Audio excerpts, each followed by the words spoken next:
They had like a 7 Series BMW worth 100+ grand at the time and some other vehicles.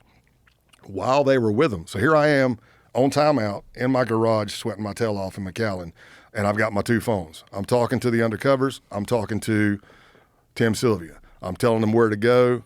They're being covered. They go, they meet. While they're meeting Tim, the truck driver, supposed playing my truck driver, calls me.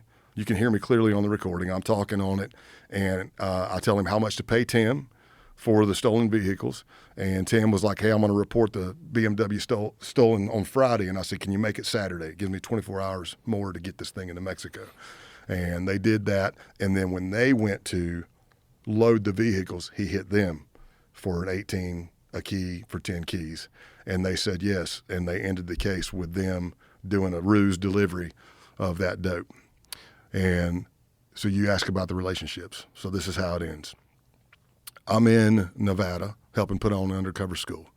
That was one thing that Safeguard said I could go to because they also knew they could do many assessments, watch me, put me around other undercovers, make sure I'm not losing my shit. And I can't remember the time difference to Massachusetts, but I've already been drawing up diagrams of all these houses and clubhouses I've been in, and I'm, sending those to all these SWAT teams all over the Northeast that are going to be hitting all these places. And I got back to my hotel room, and I always kept my undercover. Well, the case wasn't over technically yet anyway, but I always kept my undercover phones on for at least a month after a case went down, in case you got threatened or anything like that. Well, I get back to my room, and my Nextel's chirping.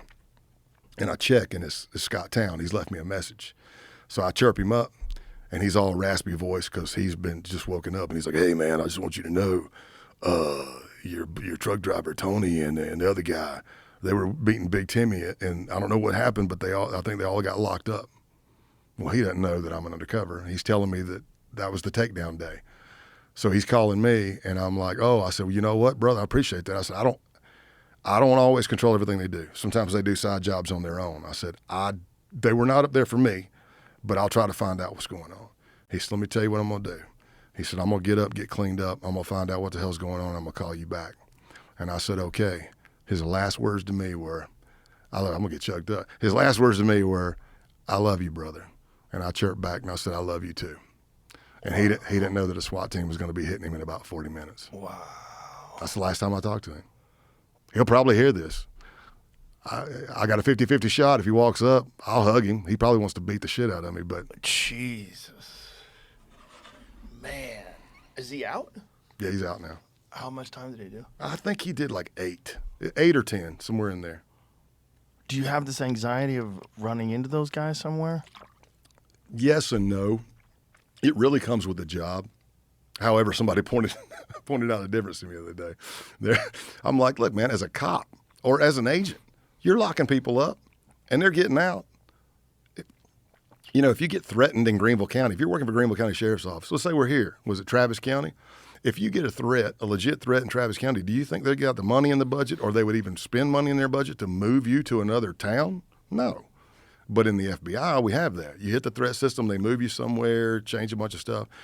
So in law enforcement, there's always been, you can lock people up. You go to the grocery store, you're with your wife and kids, and you see them.